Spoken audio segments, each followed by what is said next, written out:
So today our event is a celebration of Europe Day, which is actually 9th of May rather than 10th of May, so it was yesterday, but Europe Day is held every year on the 9th of May. It celebrates peace and unity in Europe, and it's the anniversary of the historic Schuman Declaration of 1950, where Schuman set out his idea for a new form of political cooperation in Europe, which would make war between Europe's nations unthinkable.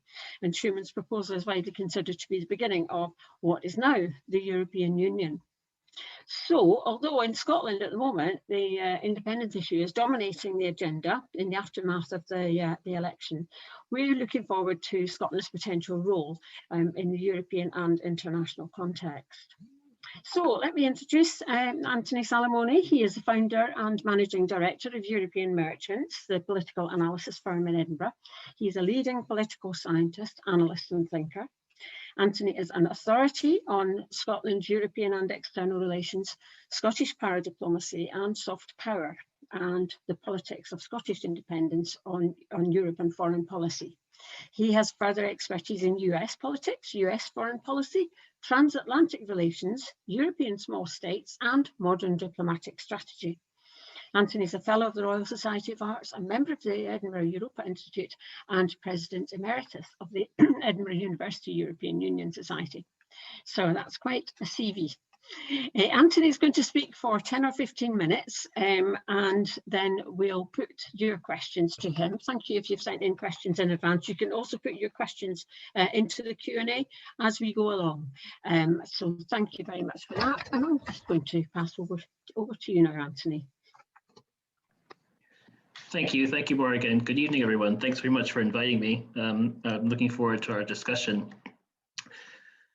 So there's a big topic as of Scottish independence and Scottish EU membership and Scottish foreign policy all into one.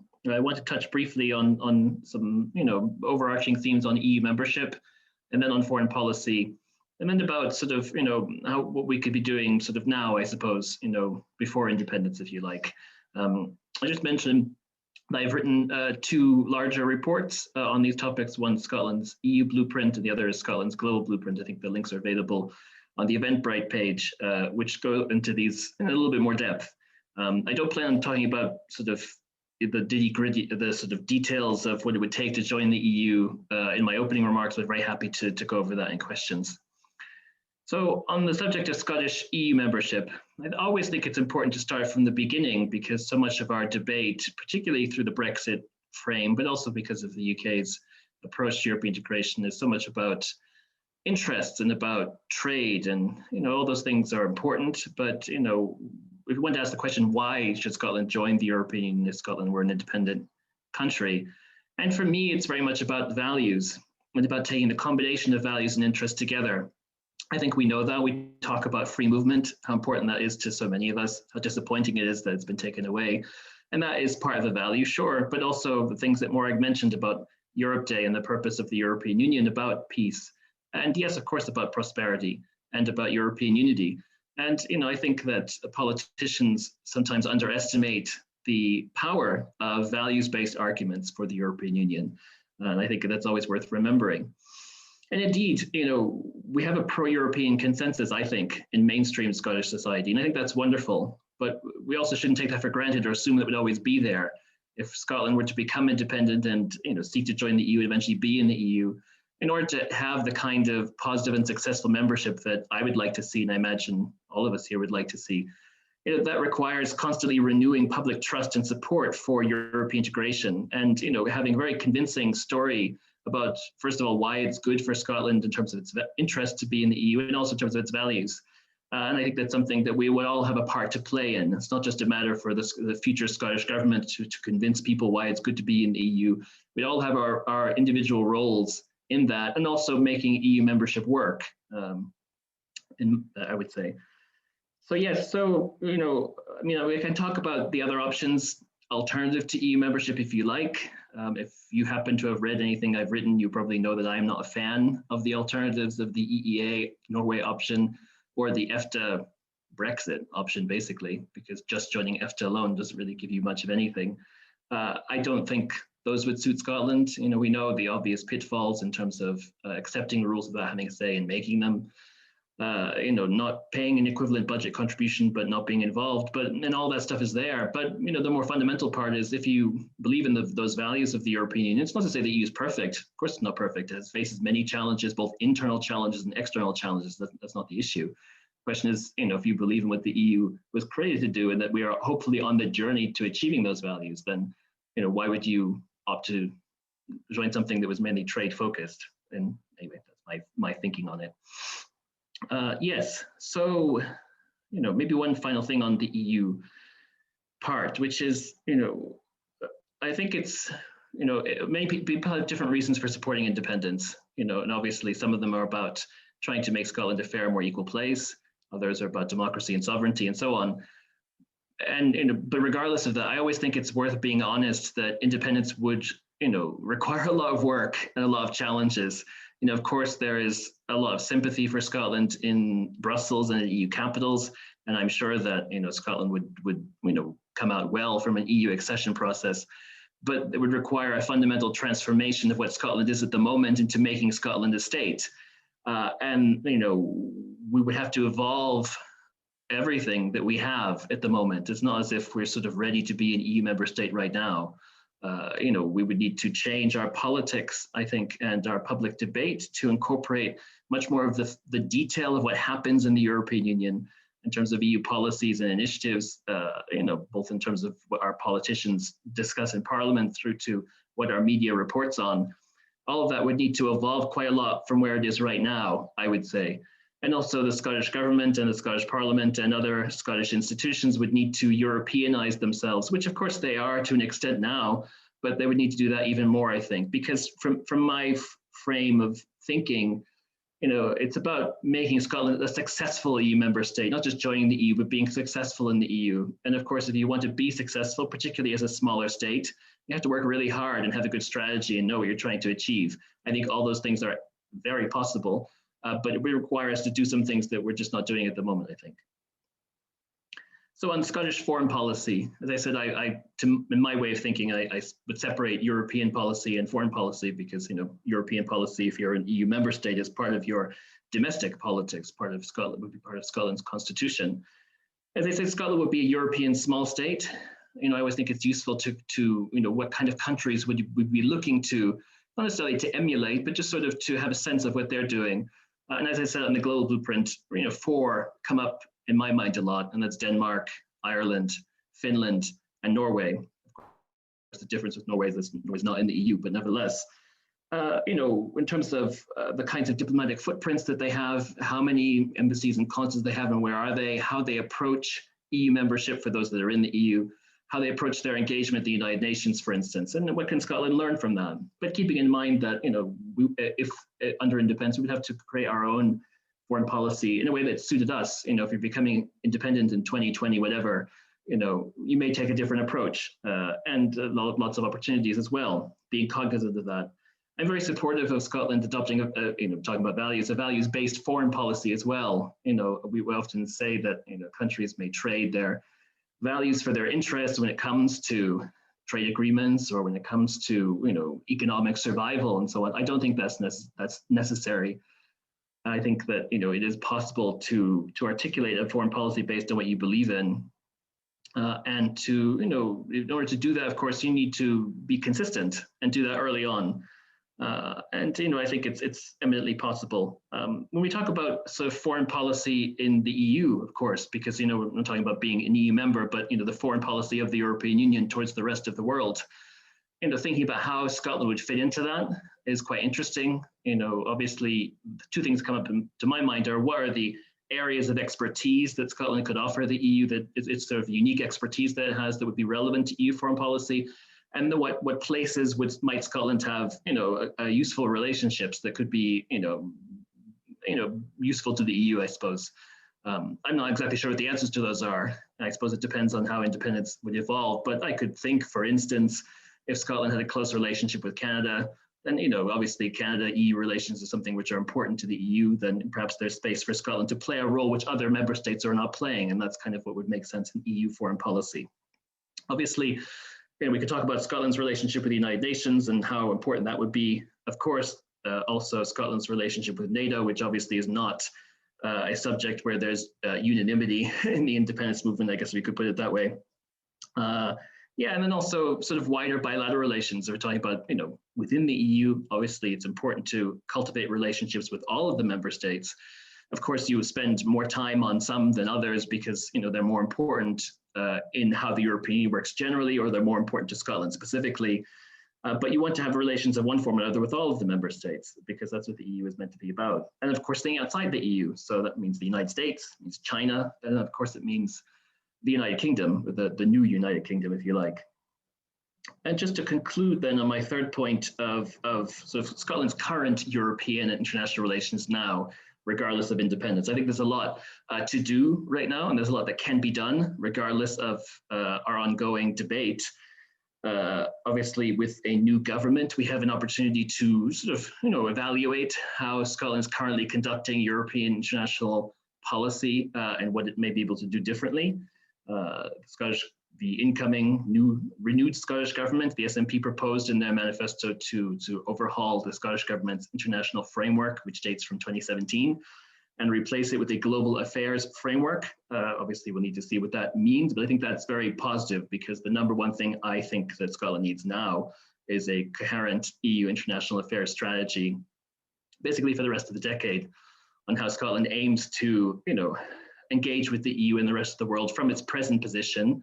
And then obviously, things would change after an independence referendum, but it's important to have that kind of longer term thinking. Of course, there's a lot of talk about the Scottish government's offices, its EU international offices, and perhaps might they be expanded. I think that that is perfectly reasonable, but I would also say that, there's no need to go overboard. It should be, any new offices open should be strategically located, and there would be a natural limit reached given the resources that the Scottish government has at the moment.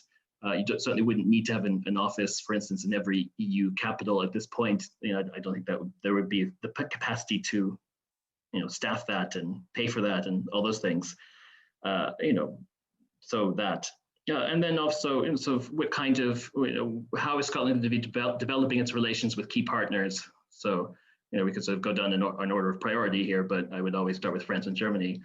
And then you might say, depending on your own preferences, you talk about the Nordic states, the Baltic states, Ireland, and the Netherlands, and then you could go on from there.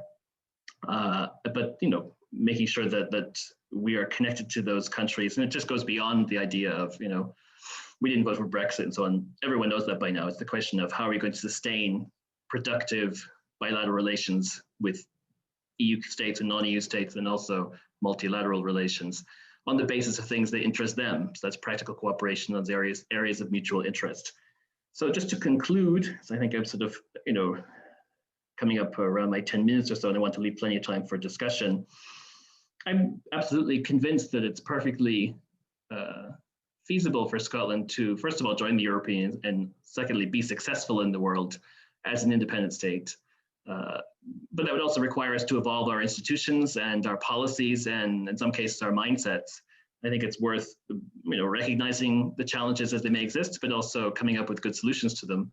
And I think when you adopt that kind of approach, it's also easier to convince people who aren't so sure about independence, rather than pretending that everything would be easy. And ultimately, it's not just a question of could Scotland join the EU? Of course Scotland could join the EU. The question is, what kind of member state would Scotland be at the end of that? How not just a level of not being the UK, but not just how positive, but being really successful in the EU, and getting into a place where in 5 years after having joined the EU, Scotland is where it would be as if it was always in the EU from the beginning, and having that take 5 years rather than 15 years, or Scotland's role in the world, being able to achieve the kind of influence and profile that Scotland would want within 5 to 10 years of independence, rather than 15 to 25 years after independence. Those differences will depend on the kinds of strategies which the Scottish government would take, and the kinds of things that we would all be doing as a collective Team Scotland. And the future it would be promising, but we'd also have to be aware of what's going on in the world and how we'd fit in with it. I'll stop there. That was brilliant. Thanks, Anthony. Honestly, it's so refreshing to hear such positive ideas looking forward. as a group, we've just been, for so long, we've had to focus on, arguments, trying to persuade people to vote for the parties that support independence and support the EU, and that's as far as our arguments have gone. So to hear you talk about, very, very specific areas that need attention, and the developments, it just sounds very, very positive. So thank you for that. So let's have a look at the questions now, and I think David is going to kick off with the first question. Okay, Morag. The Westminster government negotiated its exit from the EU in bad faith and has since not implemented everything they promised, and has unilaterally changed timescales on some aspects. How does Scotland negotiate its independence with a counterparty with this track record? Yeah, so it's difficult. It's difficult working with a partner when you don't know how reliable they are. I suppose that's kind of obvious, but so I suppose the question is, how much of this is down to Boris Johnson and his government, and how much would it be down to any UK government? I suppose we would all like to think that a different UK government might be more responsible, but I suppose that's up to them.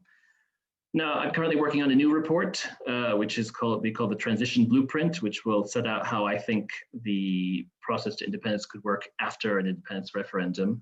And it's in some of my writings before that, shortly after an independence referendum, it would be useful for both sides to negotiate, so the Scottish government, UK government, what I would call a framework agreement, which would set out how the independence process would work.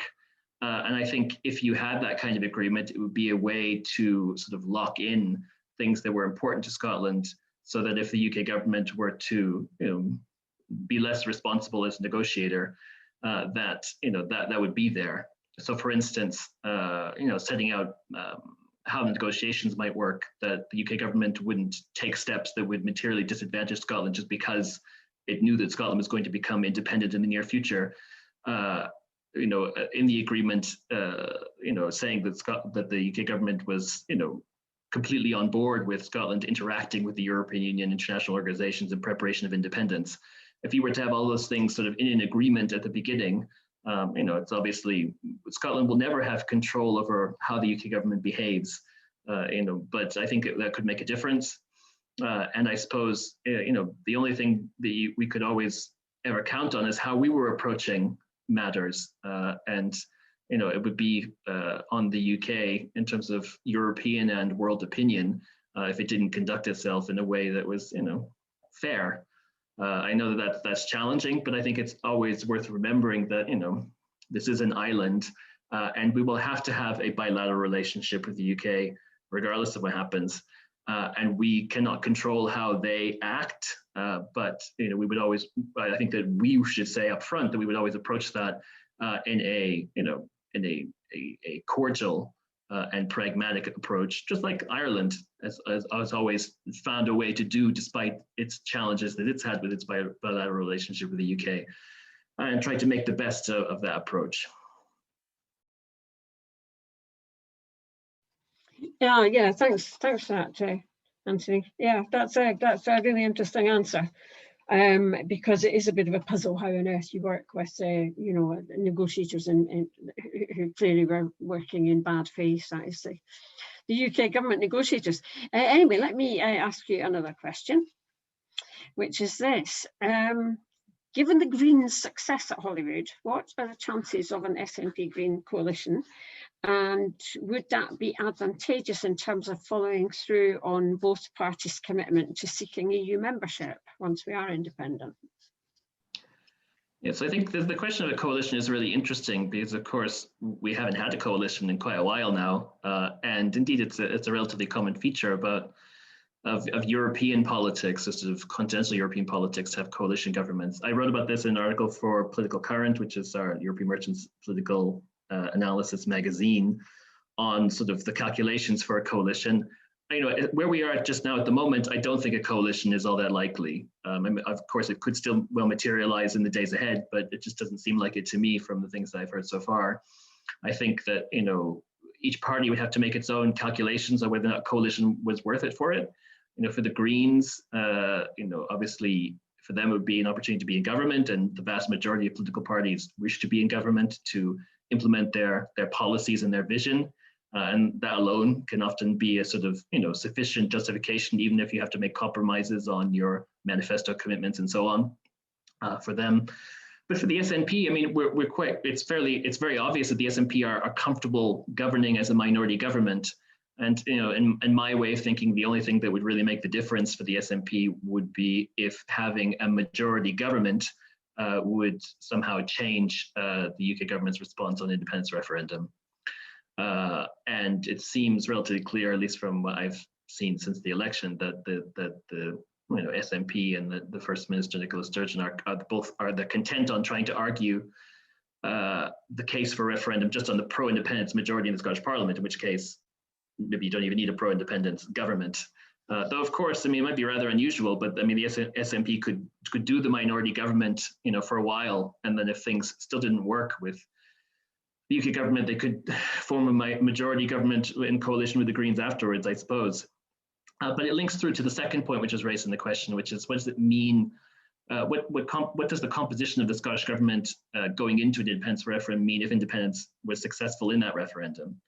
And I think that is very interesting because, if the Greens were in coalition with the SNP, it means that they would have I think they would have a greater role in the independence process. I don't know how much of a difference it would make to the European Union per se, but I do think it means that, that the Greens with the SNP in the Scottish government would be able to have more influence because, there's a lot of talk about how after an independence referendum, for instance, the negotiation should be on sort of a cross-party basis or a sort of no-party basis. I think that there is some merit to that having aspects of that. But in practice, I am very confident that it will be the Scottish government, which will have, obviously accountable to the Scottish Parliament, which will have the principal role in the process of independence. You can't just outsource the whole, it's a massive undertaking of independence to some sort of non-party organization, say, go ahead and do this while we just sit here. The Scottish government will be driving the independence process after a referendum, and obviously it could be advantageous for the Greens to be in government and they might have more of a role. But I think from the European Union side, they'll just be looking to see that, the referendum happens, that there's, the Scottish government, UK government are working together to implement it for Scotland to become independent. And it doesn't matter as much, I think, what the composition of the government is at that point in terms of what the EU thinks. Thanks very much for that, Ben. Thanks, Anthony. David, have you got another question? Sure, let's take one that's come in this evening on the Q&A from somebody called David, by sheer coincidence. Anthony mentioned that Scotland needs to Europeanise our domestic institutions to be successful in the EU. Could he perhaps elaborate on that point and what that means?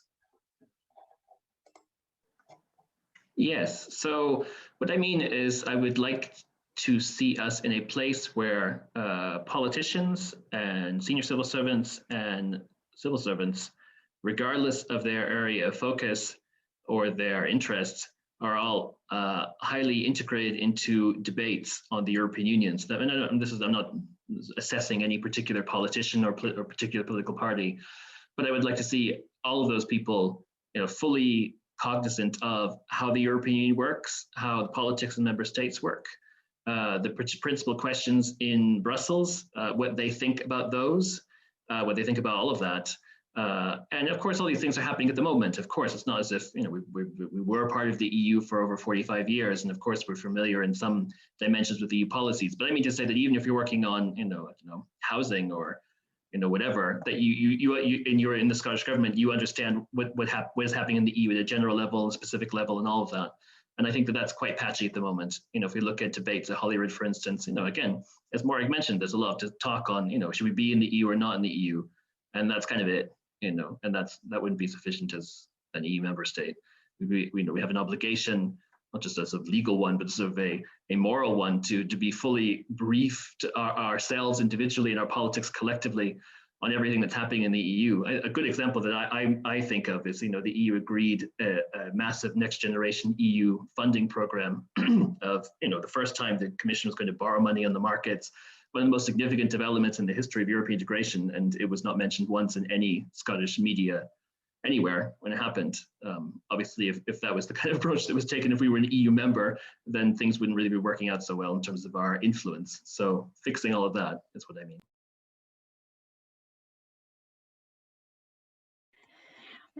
Okay, thanks, Anthony. I've got another one for you now, which is sort of related to the previous one. What legal powers, if any, does the Scottish Government have to prepare for EU accession while still within the UK? And if there's none, what is the nature and extent of the soft powers it can deploy at this stage internationally? I think you've partly answered this already, but... I mean, so I think there are three, well, so, yeah, I mean, it's... So I think it's most useful to look at sort of the main criteria for joining the EU, and we're familiar with those, the Copenhagen criteria. They're kind of infamous, but they're really not that complicated. There's the political one, so as you sort of have a democracy, human rights, respect for the rule of law, and all of that. There's the economic one. Are you, I think, a free market economy that can cope with being in the EU? And then there's the institutional one. Do you have all the institutions to implement the rights and the obligations of membership? And sort of 1 and 2 are, I wouldn't say they're easy, but they're easier for us. We were a very old democracy and been a free market economy for a long time. In fact, we invented some of the concepts of free market economy. So then the key part is the institutions, I'm not sure the extent to which we can prepare some of those institutions now. I suppose the thing that comes up, and this won't be much of a revelation, is trying to keep pace with EU legislation. To the extent possible. And of course, the outgoing Scottish Government and Scottish Parliament, we're seeking to do that. That is important. That will be more challenging, I think, in the months and years ahead, as the UK government is pretty clear that it wants to try and diverge on things it can diverge on, and it intends to take the whole of the UK along for the ride. That's difficult. But I suppose some useful things that could be done now. Well, as I set out in the EU blueprint, Scotland would have to go through the normal EU accession process. There's nothing to be scared of about that, and it's perfectly fine. We're very well qualified to join the EU. But if you sort of think ahead to what how some of that works, so a key part of that is what's called the screening process. So that's when the European Commission looks through sort of all of Scotland's laws and policies and everything to sort of see how much of it aligns with the acquis and how much needs to be amended or whatever. And that's based on a lot of evidence and a lot of responses to questions and so on. I suppose it'd be up to the Scottish Government to decide, but if they want to start preparing that evidence now, then obviously that would make things faster. Because the point is that even if you are aligned with the acquis in a certain area, you still have to demonstrate that the Commission that you are aligned, whatever area it is, be it financial services regulation, which obviously Scotland doesn't have full control over at the moment, or if it's aspects of education or whatever. It may be that Scotland is completely in place on a particular chapter of the acquis, but it still needs to present suitable, convincing evidence to the Commission for it. And I suppose you could start working on that now. Okay, thank you for that. That's very, very helpful. I'm going to take 2 at once because we've got 2 questions which are almost, are very closely related. So one that was pre-submitted is, let's wind forward a few years and Scotland is now in the EU. Could you talk a little about what our relationships with EU countries would look like? Who would we be closest to? Are there some potential EU agendas you think Scotland might not be keen on? And one very closely related that was submitted tonight is, how does Anthony think an independent Scotland will be expected to align itself within the EU? Who are our likely allies on key issues? Yes, that's a really interesting question. I think there's a combination of there's sort of two alternating ways in which EU member states work. On the one hand, member states do find traditional allies, either based on geography or based on relative size or comparative history or relative wealth and so on. And we're familiar with some of these distinctions of the Nordic states or northern versus southern states, the Club Med states. Whatever you like, that sort of thing exists, sure. I could talk about that in a second. But secondly, a lot of member states do form coalitions on sort of issue by issue basis. It's not always about, we're a small rich country and then this is a small rich country too, and we're gonna stick together. Sometimes ad hoc coalitions can and are formed in the EU on particular areas and issues. And it's a combination of the 2 of those. Now, what kind of alliances are important for Scotland? Well, we can kind of think some of ones that make sense. So for instance, the Nordic Baltic states work together a lot in the EU. In fact, they work together in other international organizations too. Can you sort of see a Nordic Baltic Scotland grouping on particular issues? Of course, there's differentiation within those groups. Most are in the euro, but some are not, for instance. Yes, sure. Of course, there's a relationship between Scotland and Ireland, which I imagine would definitely be important. But at the same time, I think it's important to be realistic about that. It wouldn't be right for us to sort of be stepping on Ireland's toes so much. And they have their own interests in the EU. They're in the Eurozone. They've been in the EU for a lot longer than we are. Of course, we could work together, but it would be important to respect their position, if you like. And then there's the question of your relationship with the big member states, the ones that decide so much. As I talked at the beginning about France and Germany. France and Germany they still are the motor of the European Union. If they are agreed on something, then more often than not, it still happens. That is crucial too. So, you can kind of see those sort of alliances, sure. And I also think, by the way, that Scotland's uniquely placed to have a close relationship with France and a close relationship with Germany. I don't think that many member states would be in that position. But I also think it's very important not to be defined by these groups. Scotland would be a northern member state. It would be a relatively wealthy one. It would be a smaller member state. It would be a sort of Western member state. And that's fine. But where it aligns with our values and our interests, of course we should work with other member states. If that means working with Greece or working with Bulgaria or whoever. As long as it makes sense for what we were trying to achieve in the EU and aligned with the values that we had, it's good to work with whoever you can within the EU. And I think it's important not to get stuck in. So, for instance, during those budget negotiations that I was talking about, you said these countries, the frugal four, the frugal five, all staying together saying, oh, well, we're net contributors to the budget and so on. How bad that looks. Frankly, for me personally, I wouldn't want Scotland to be, make the frugal four, the frugal five. First of all, I don't think that looks very good. And I don't think it's, the point of what the EU is. But anyway, obviously that's for those member states to decide. Maybe it's a roundabout way of saying that some of the traditional alliances, which we can see, new alliances, which we don't know of yet, I suppose in the earlier stages of membership, Scotland would probably be joining clubs that already exist rather than starting new ones on its own or with others. But in time, as a more established member state, it may well start its own. Of course, the politics and the council have changed a lot since the UK was extracted from the political calculus. So for instance, we might sometimes talk about the Hanseatic League, New Hanseatic League, which is the Nordic Baltic states plus the Netherlands plus Ireland. You could have a plus Scotland. Sure, that's possible. So all those permutations are there. I guess the key thing is to just, you have to have the good, on the ground intelligence of what's happening in Brussels, what are the various sort of undercurrents within the EU institutions, and then sort of deciding as things are going along, what alliances make sense and, who you would work with and where, but also being flexible to, new possibilities that you may not think of right now.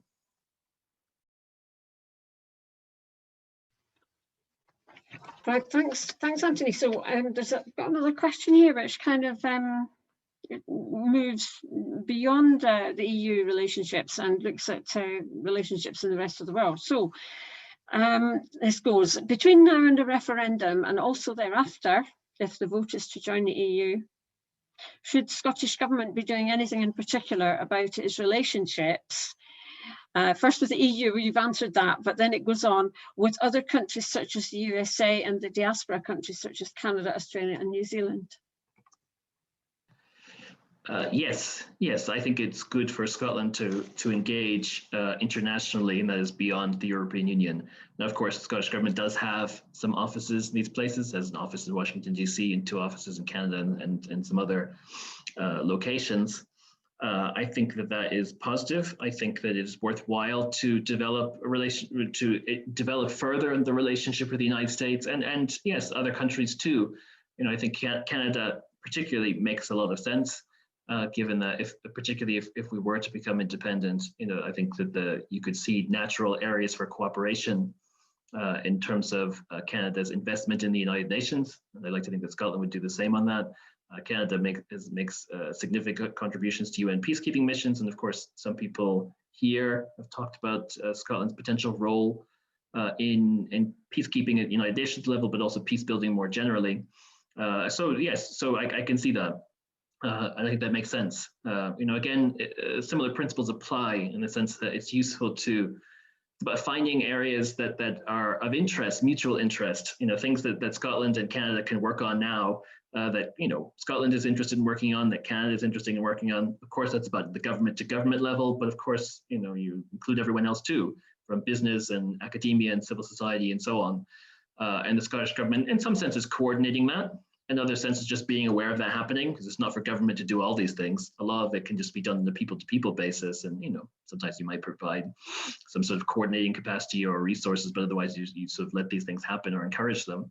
Obviously, the United States is really big, so it's a question of how much emphasis you're putting on federal engagement versus state or local engagement. And of course, there are various things happening. So, for instance, there's a partnership between Glasgow and Pittsburgh in Pennsylvania. And that's nice to see. It's promising. They have similar economic histories, I suppose, as sort of post manufacturing and construction cities, which are trying to reinvent themselves in the modern world, for instance. So both with the sort of steel related industries.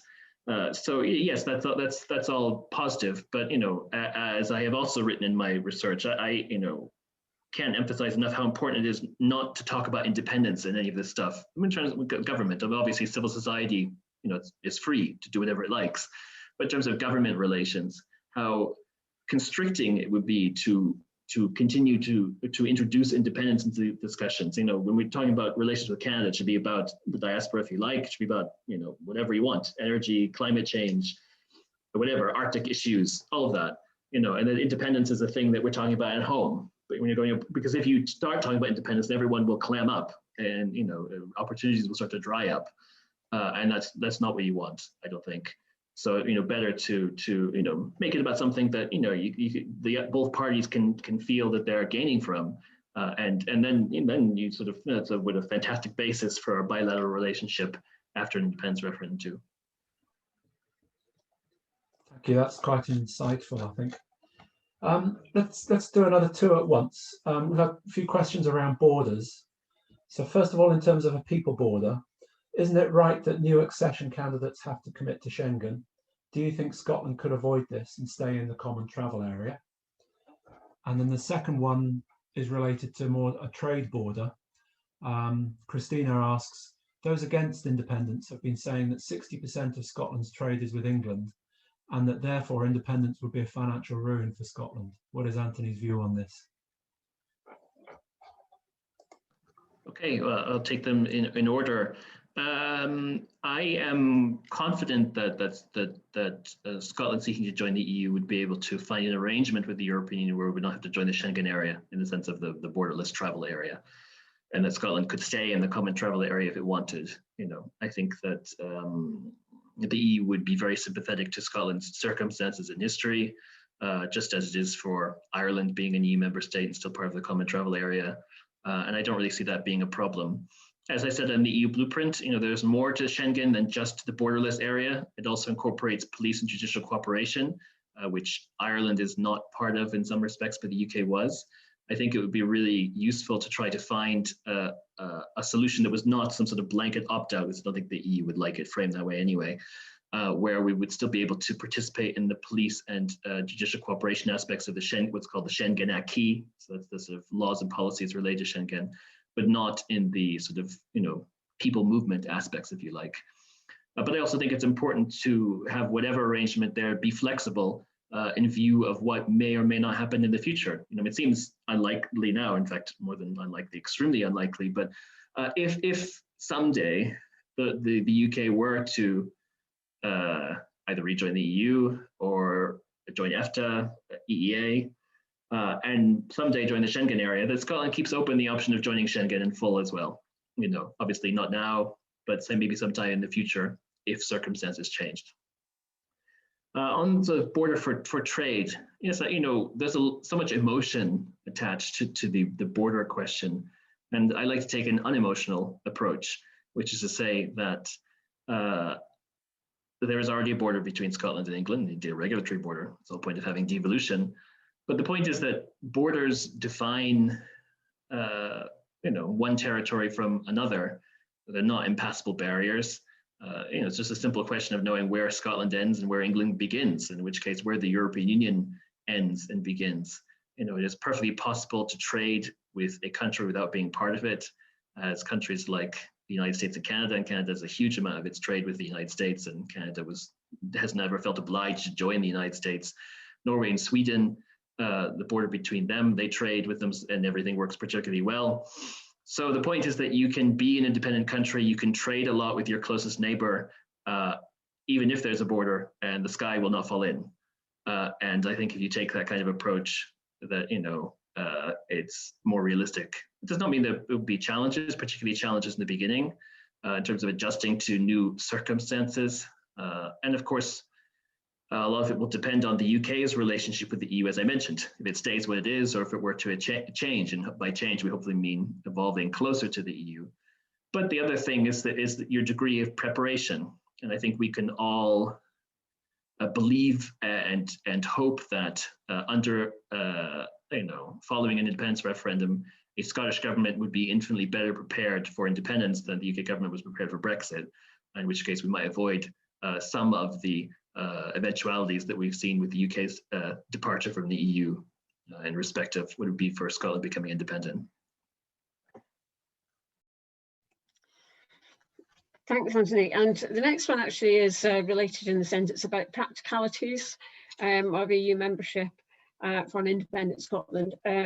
Many sceptics claim that Scotland's budget deficit puts EU membership in doubt. I think you believe that's mistaken. So could you elaborate on that, please? Indeed, I wrote a Twitter thread about it. That's the new thing to do these days, apparently. You don't write articles anymore, you just write Twitter threads. But anyway, so yes, so no. So, budget deficit is the thing which comes up so often. I find it personally annoying because it is not the thing which determines whether or not you join the EU. I can't be any clearer than that. Of course, you need to meet EU rules, and the budget deficit thing is part of the rules. And of course, you need to take it seriously. It's not as if it's something that can be brushed away, but it's not as if, your EU membership depends on your budget deficit, or, if you weren't meeting the 3% budget deficit target, some sort of gate comes crashing down and your EU membership is over like a guillotine. The point is that Scotland will be, applying to join the EU, from the outside as a new state. It will have particular fiscal circumstances, which is say that, obviously be spending money to create the institutions of a state and so on. It's perfectly possible that Scotland will not meet this target, which is to say that you need, your budget deficit should be 3% or less. But I'm sure that the EU would be very receptive to, the argument put forward by the Scottish government to say, well, here you're aware that we've just become a new state and we're doing this and that. And here is our plan for fiscal sustainability in the long term and so on. I can very easily see the EU saying, sure, that sounds fine. More to the point that, in terms of these fiscal rules, almost every EU member state at one point or another has not met them and been subject to what's called the excessive deficit procedure, which is what happens if you don't meet these targets of the Stability and Growth Pact. And what happens, the Commission, does a report and the Council, makes some sort of statement, and then the country works on its budget, and then eventually once it's resolved, the procedure ends.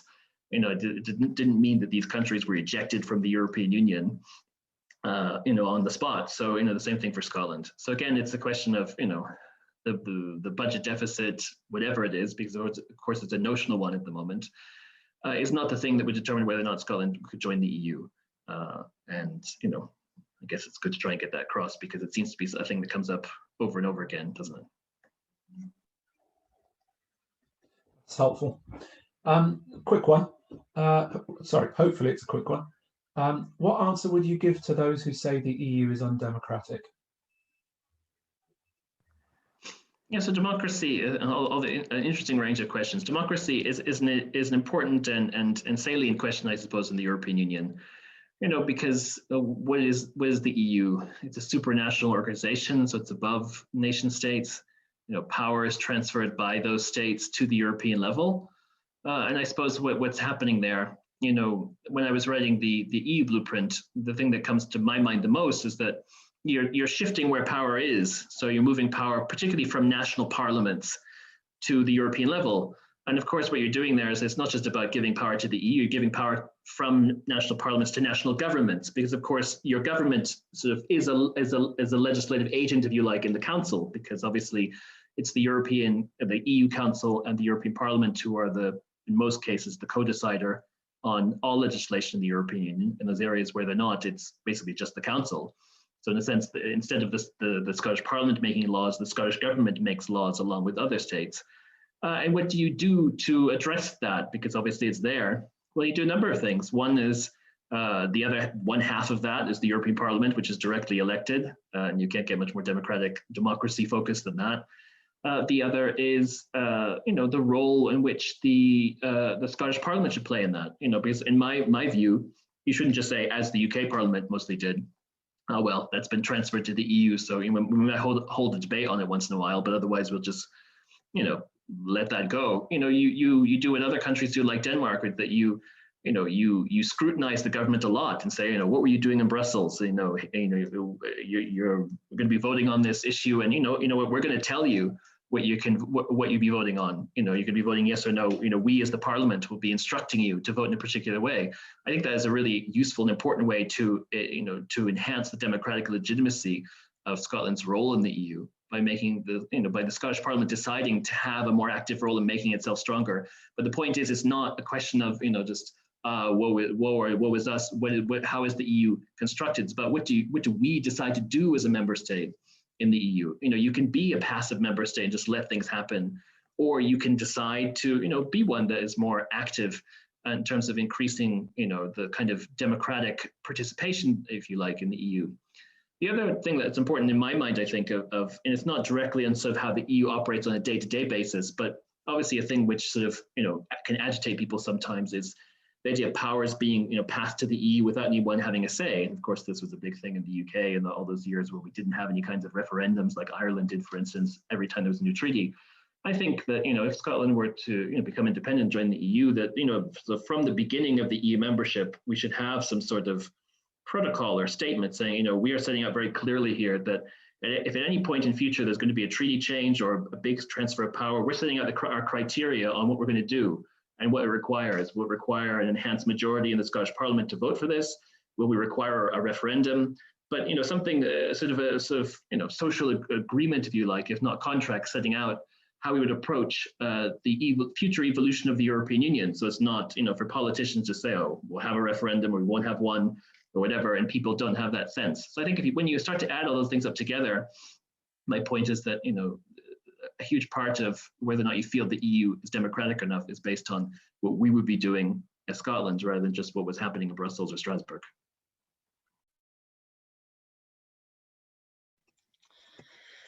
Thanks, Anthony. That really presents, a refreshing perspective. So I want to ask you now, I'm going to combine a couple of questions here. What are your views on the Europe for Scotland initiative, requesting that the EU clearly signals a path for Scotland to become a member in advance of an independence referendum? So that was that open letter that was sent just the other day from 200 or 250 people, well-known people in lots of different EU countries. And at the same time, if I can ask you this question about Spain and Catalonia, what is your view of the potential for a veto to be cast on our accession? Okay, so on the Europe for Scotland letter, yes, I'm aware of the letter, and I very much appreciate the sentiment, and of course, you can sort of not really be in any doubt as to my views on Scotland's relationship with the EU, but I do not agree with the thrust of the letter, unfortunately, because it's very clear to me that it's about trying to get the EU involved in our independence debate, of somehow explicitly saying that if we had an independence referendum, you could join the EU and everything would be fine or whatever. We already know that. We already know that Scotland could join the EU if we voted for independence. We know that because, there are experts like me and many others who will be able to assess that for you. We know that because the European Commission has said that itself. The European Commission was asked a parliamentary question by a Hungarian MEP who is sympathetic to Scottish independence. And the Commission gave a very sort of formalistic response, but it was a formal way of saying, yes, Scotland could join the EU. So, any European state could join the EU. A country that was still part of a member state, formerly part of a member state, would have to apply in the normal way. All things that we knew. And the point is that the Commission is not going to say any more than that. Obviously, I know we can compare it with 2014. We say, well, the EU said stuff about how it would take a while to get back in the EU, and that wasn't being neutral. The difference is that the UK is not a member state anymore. The Commission or others, have no obligation or feeling of obligation to articulate the UK's views, and they will want to stay out of it. And I think that we should let them stay out of it. We know that Scotland could join the EU, and it's up to us here to make that message and persuade people as to why. If we continue sort of, continue that kind of message of making Scotland's relationship with the EU now about independence and our referendum debate and so on, it detracts from the kinds of things I was talking about before, which is, for the years to come, how to sustain Scotland's relationships with the EU beyond some sort of pleasant but superficial sentimentality to, how can Scotland maintain degrees of influence in the EU from a challenging position of not being a state and not being in the EU. That's through those kinds of dialogues and partnerships and cooperations that I was talking about on things that matter, whether it be on democracy or climate change or energy or the future of Europe generally, because we're still part of Europe, all of that kind of work and so on. And not people rolling their eyes every time Scotland's mentioned, like, oh, here we go again, the independence debate.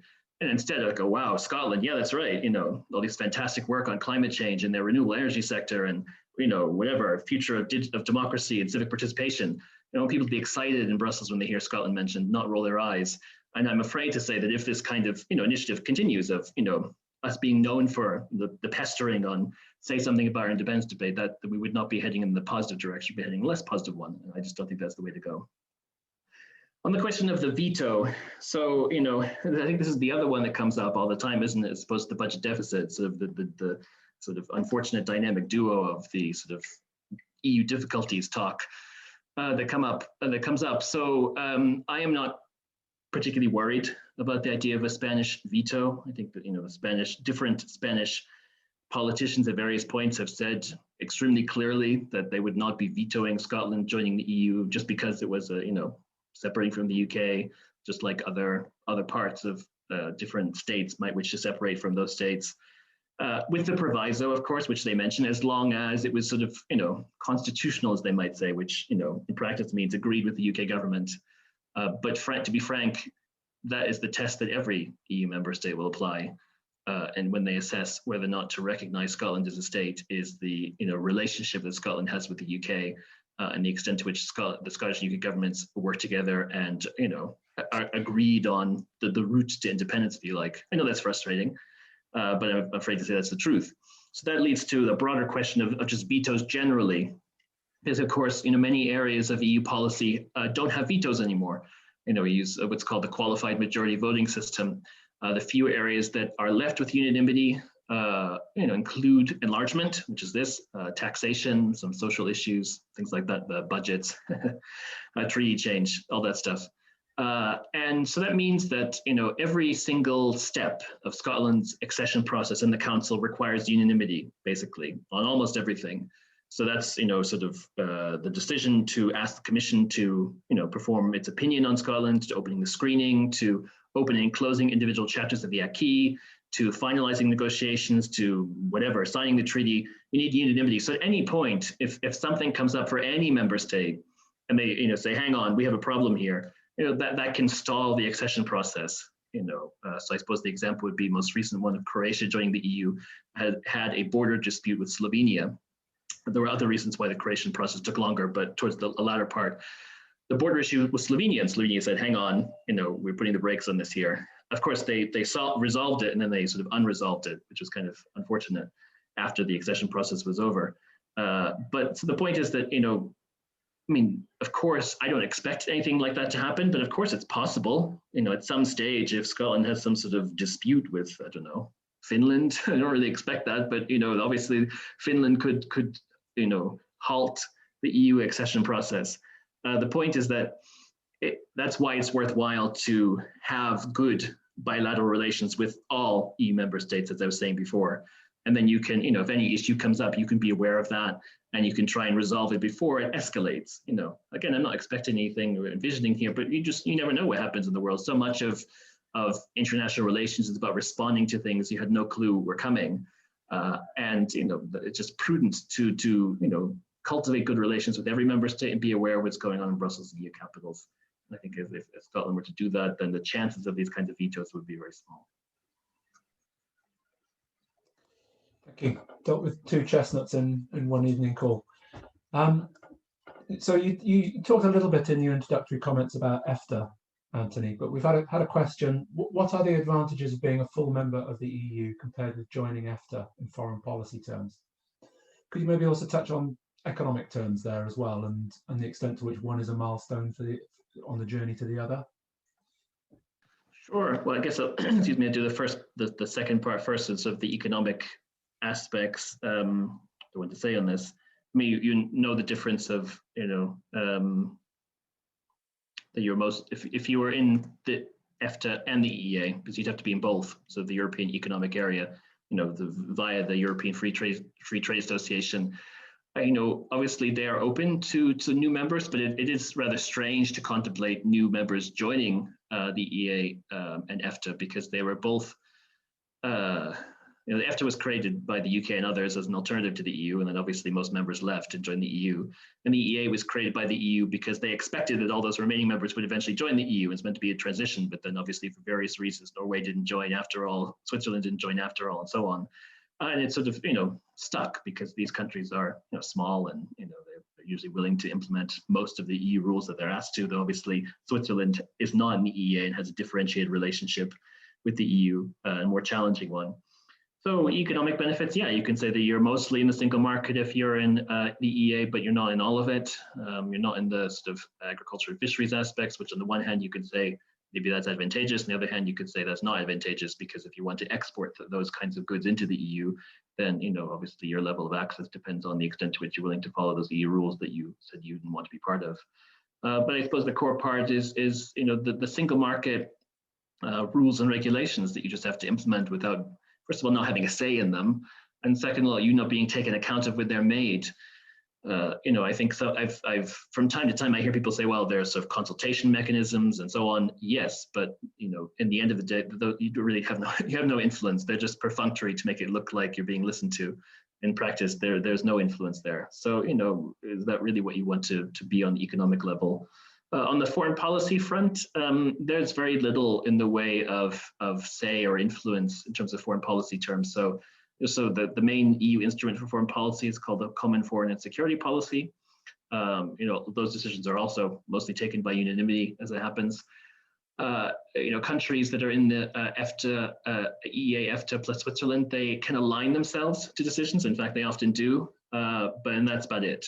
So, I mean, you may have some, odd consultation on issues and so on. But so, for instance, when the EU does sanctions for sort of violations of, human rights and so on, you may see there's Norway aligns itself to this decision. So basically, you can, if you want, you can tag along to EU foreign policy, and that's about the extent of your influence.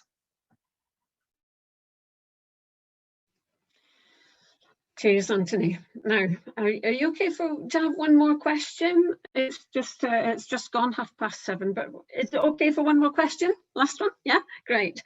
Okay, so one of our members asks, some veteran indie campaigners maintain that they would not want to jump from one union to another. Could you talk a little around the differences between the Union of Scotland and England and Wales, United Kingdom, and the European Union, and why would EU membership be right for an independent Scotland? It's an important and interesting question, I suppose, but it links back to what I was trying to say before, is that we always have to we should have arguments and reasons for why we would want Scotland to be in the EU, even if we think we're pro-European, or even if we just support independence. Not assume that anyone would want to be in the EU. I talk to, for me, the values parts are ones that make sense to me. I believe in European unity and the idea of trying to create a better, peaceful, and freer Europe through European integration, recognizing our history and everything that came before, and that we decided to do something different and better. And I want Scotland to be part of that. It's not just about being in the single market, which is important, of course, for jobs and for trade and for free movement and so on, but to say that, we remember what Europe used to be like, and, what we have now, it was created, it didn't just happen. It was created by people who are courageous, and it has to be sustained. I think, as we can see from challenges on both sides of the Atlantic, in terms of, the future of democracy, the kinds of progress we thought we were making on all these issues, which, has been rolled back both in the UK and elsewhere, and that these things have to be sustained, and we want to be part of sustaining it. That's what I want.